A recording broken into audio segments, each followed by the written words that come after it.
The gold rush of 2024 to 2026. Why prices are soaring and what comes next. What if I told you that one of the oldest assets in the world isn't just rallying, it's entering what many analysts believe could be a new long-term phase. An asset that has preserved wealth for thousands of years is once again making headlines, breaking records, and forcing investors to rethink what safe haven really means in today's world. Welcome back. Today we're diving into gold's extraordinary run, from the post-pandemic years through its explosive surge in 2024 and into what lies ahead for 2026. We're not just looking at charts, we're uncovering why gold is moving, what's changed in the global system, what could drive prices even higher, and how you should think about gold in your own portfolio right now.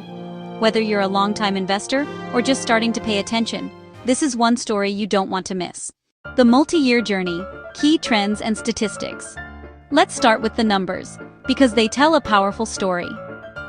Early 2021, gold hovered around $1,800 per ounce, supported by pandemic uncertainty and ultra-loose monetary policy. 2022, a painful year. As the Federal Reserve launched its most aggressive rate hiking cycle in decades, gold fell out of favor, dipping below $1,650 at its lows. 2023. Something important changed. Despite high interest rates, gold refused to break down. It reclaimed $2,000 and held it, signaling strong underlying demand. 2024, the breakout year. Gold surged past its previous all-time highs and raced above $2,400 per ounce, gaining over 30% from 2022 lows. 2025. Instead of collapsing after the rally, gold consolidated at elevated levels, trading largely between $2,200 and $2,500, showing strength rather than exhaustion. That's critical. Big tops usually come with sharp reversals. Gold didn't do that. So why is gold defying traditional logic, rising even after rates peaked? The answer lies in a powerful mix of structural, geopolitical, and monetary forces. The why. Major drivers behind gold's surge. 1. Structural shift driven by central bank buying of gold in bulk. Central banks have become the dominant force in the gold market. Since 2022, central banks have purchased over 1,000 tons of gold per year, the highest levels on record. China, India, Poland, Turkey, and others are aggressively increasing gold reserves. Why? Because the freezing of Russia's foreign reserves in 2022 changed everything. Gold has no counterparty risk.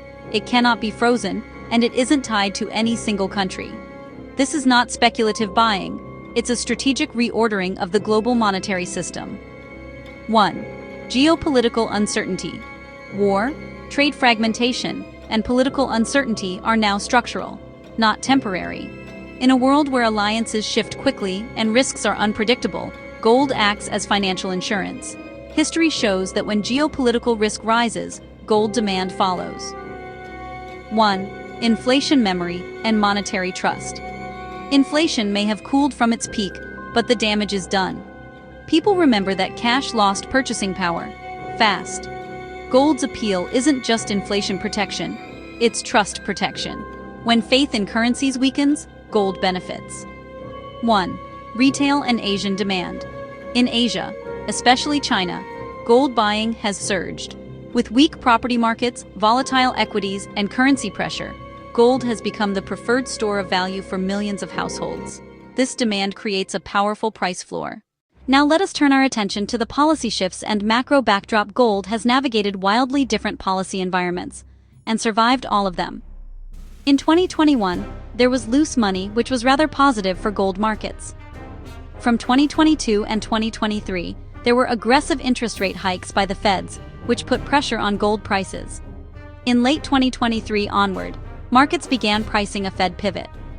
In 2025, interest rate cuts became a reality and lowered the real yields.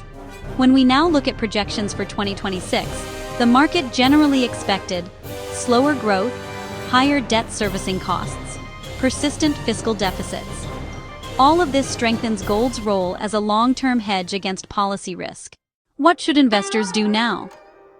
Tip number 1. Understand gold's role. Gold is not a get-rich-quick asset.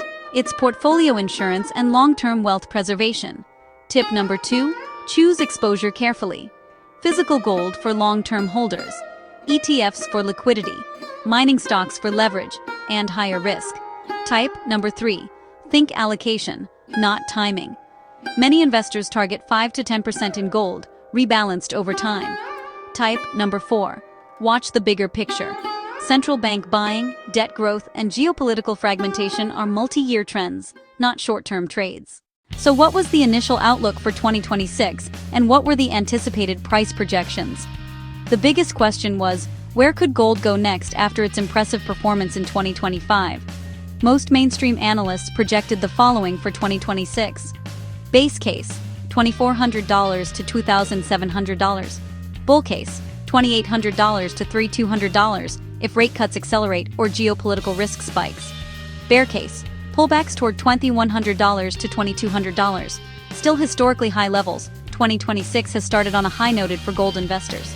The actual performance has been much higher than projected, with gold price reaching its highest ever price in January 2026. So what will be the key takeaway for gold investors? Even conservative scenarios assume gold remains structurally elevated, not returning to pre-2020 levels. To wrap up, gold's surge isn't a bubble driven by hype. It's a response to deep structural shifts in how the world manages risk, money, and trust. Whether you own gold or not, understanding why it's rising helps you understand the world we're investing in. So, is gold part of your long-term strategy? Or do you think prices have run too far, too fast?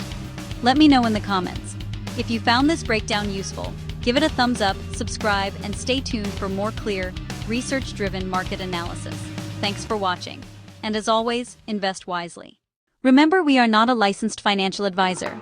The information in this video is for educational purposes only and should not be considered financial advice. Always do your own due diligence and consult a qualified financial advisor before making investment decisions.